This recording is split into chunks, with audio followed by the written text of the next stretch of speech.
Banyak orang ingin kaya dan makmur, tapi tanpa disadari karena kurangnya literasi keuangan dan pengetahuan finansial membuat banyak orang melakukan kesalahan dalam mengatur keuangannya. Walaupun saat karirnya naik dan bisnisnya sukses, tetapi bukannya memiliki aset yang banyak, tapi justru hutang yang menumpuk. Di video kali ini, saya akan membahas tentang 8 kesalahan utama yang membuat orang tidak bisa makmur dan juga kaya, menurut Tony Hermawan Adikarjo. Lihat video ini sampai habis, dan jangan lakukan 8 kesalahan ini agar Anda bisa makmur dan juga kaya. Kesalahan yang pertama adalah penghasilan naik, tetapi lifestyle juga lebih naik. Mayoritas orang saat penghasilannya naik, seringkali gaya hidupnya atau lifestyle-nya juga naik.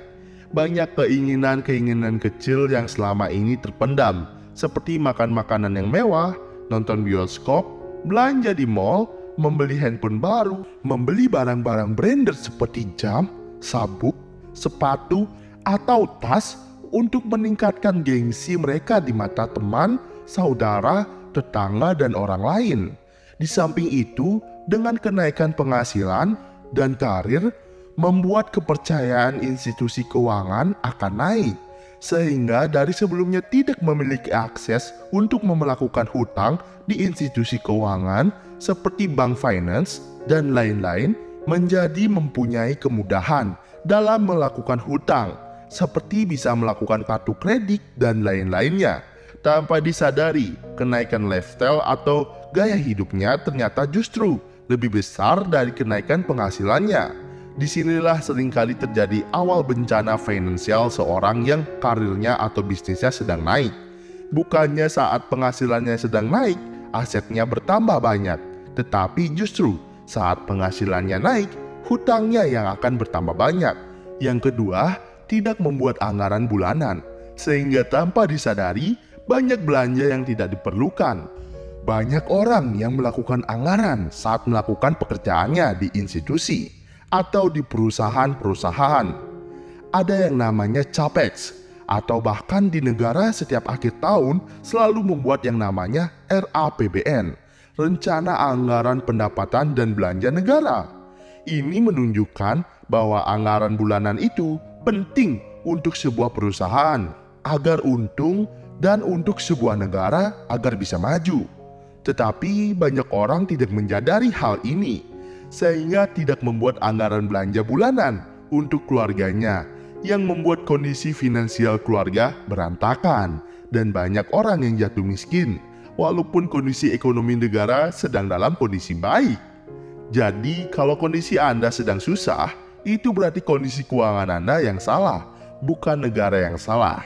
Banyak orang yang meremehkan seperti ini. Ngapain sih buat anggaran belanja?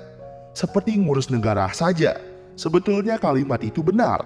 Sebuah negara kalau mau maju dan bertumbuh, itu harus membuat yang namanya RAPBN. Demikian juga bisnis atau pekerjaan. Jika mau maju atau profit, Anda harus membuat anggaran belanja. Demikian juga dalam keuangan.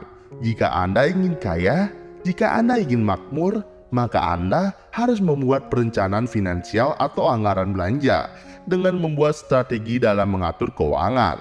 Hal ini penting untuk menghindari Anda membeli barang-barang yang tidak diperlukan, dan tanpa Anda sadari, itu akan membuat uang Anda akan habis seketika. Yang ketiga, tidak mencatat pengeluaran bulanan. Ini berbeda dengan anggaran bulanan.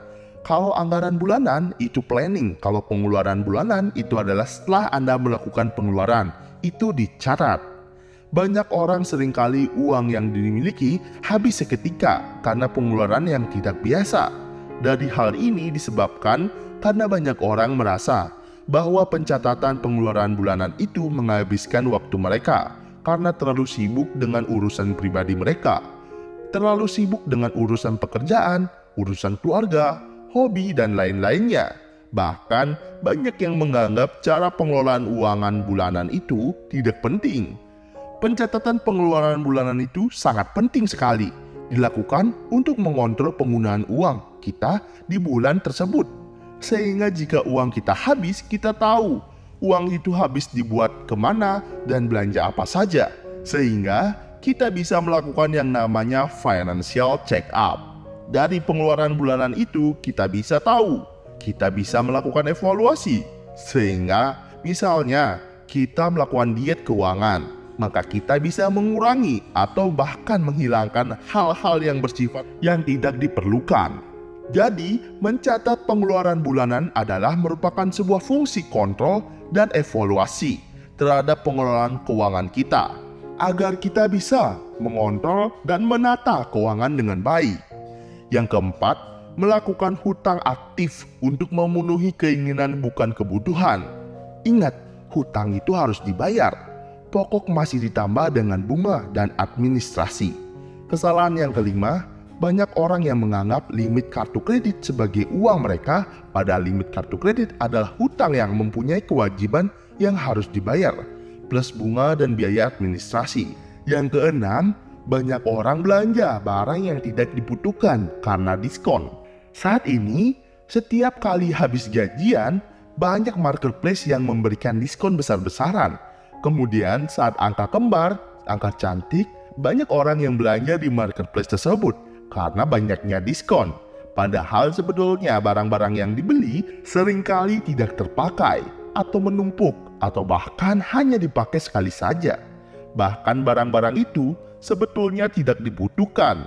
Nah, itu merupakan yang namanya pemborosan.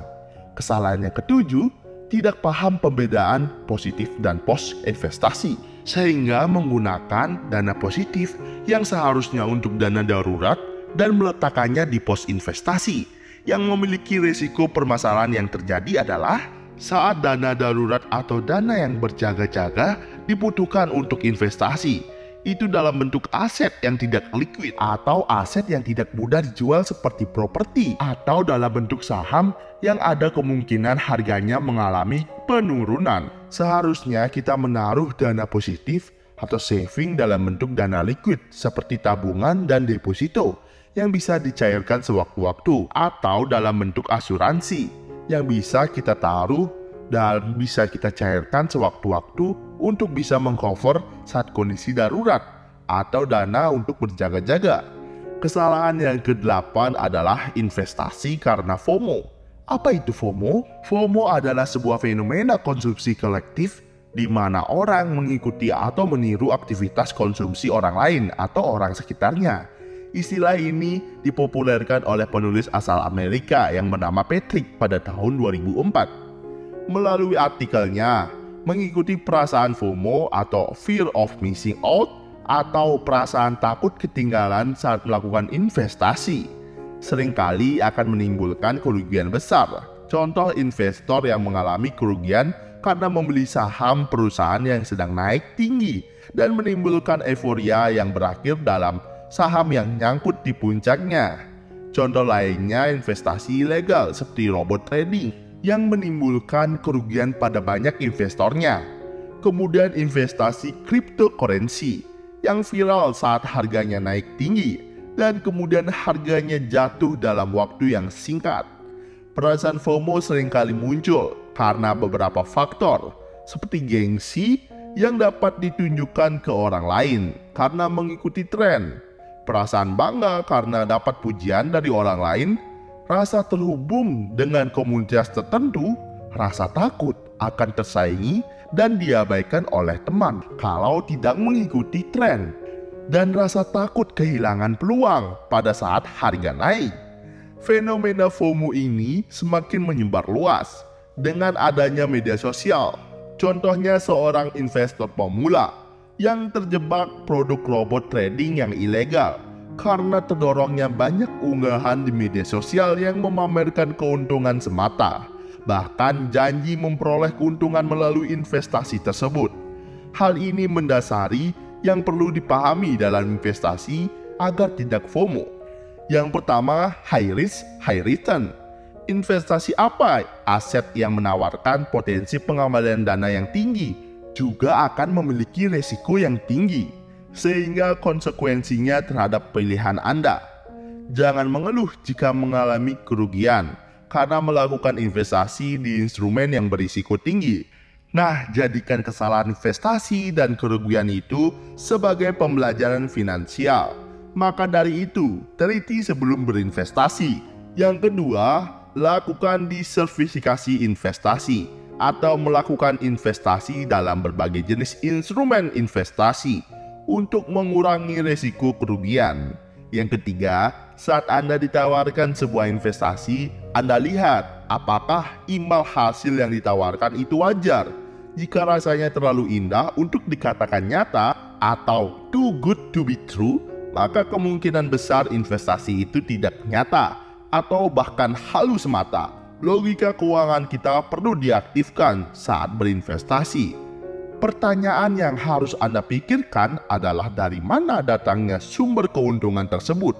Banyak investasi bodong yang menawarkan imbal hasil yang bombastis, seperti robot trading yang menawarkan keuntungan 10% per bulannya. Tetapi ternyata investasi tersebut hanya merupakan skema Ponzi. Yang banyak juga menawarkan justice investasi yang menawarkan imbal puluhan persen per bulannya. Itu jelas tidak mungkin. Tidak ada investasi legal yang berani menjamin keuntungan lebih dari 10% per bulannya di tahun saat ini. Yang keempat, pertanyakan juga bagaimana aspek legalitasnya. Investor harus selalu mencari tahu apakah produk investasi yang digunakan resmi dan diizinkan oleh Otoritas Jasa Keuangan atau OJK. Anda cek ke website resmi OJK. Jangan percaya atau telan mentah-mentah omongan orang yang menawarkan Anda produk investasi. Anda harus cek sebelum memilih produk investasi ke website OJK. Di samping itu, para investor harus selalu melakukan background check atau pengecekan terhadap latar belakang perusahaan yang menawarkan produk investasi. Yang kelima, waspada dengan rekomendasi. Mengikuti rekomendasi investasi tanpa berpikir itu memang nyaman, namun perlu dideflasi secara baik-baik. Apa kepentingan dibalik sebuah rekomendasi finansial influencer atau selebritis media sosial yang mempromosikannya?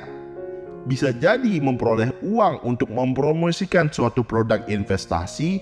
Yang perlu Anda ketahui, atensi atau perhatian yang diberikan oleh followers sebagai bentuk sosial media engagement juga merupakan kompensasi atau keuntungan bagi investor.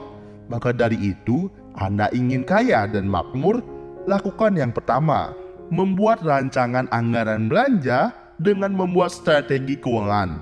Yang kedua, catat pengeluaran bulanan Anda untuk fungsi kontrol dan evaluasi agar bisa mencapai target finansial Anda. Yang ketiga, saat penghasilan naik, usahakan untuk tidak menaikkan lifestyle atau gaya hidup Anda. Ingat, jika Anda fokus pada lifestyle dan impian-impian kecil, maka Anda akan tidak pernah memperoleh impian-impian besar Anda. Yang keempat, usahakan tidak melakukan hutang konsumtif. Ingat, hutang menimbulkan kewajiban membayar pokok bunga dan biaya administrasi. Yang kelima, memiliki post saving atau dana darurat dalam bentuk tabungan dan atau asuransi, bukan masuk ke pos investasi yang tidak liquid dan memiliki risiko tinggi. Yang ketujuh, mengetahui mana dana darurat dan mana yang tidak darurat atau yang tidak terpakai. Dan yang terakhir, sebelum investasi jangan FOMO agar Anda tidak ikut masuk ke jurang yang dalam.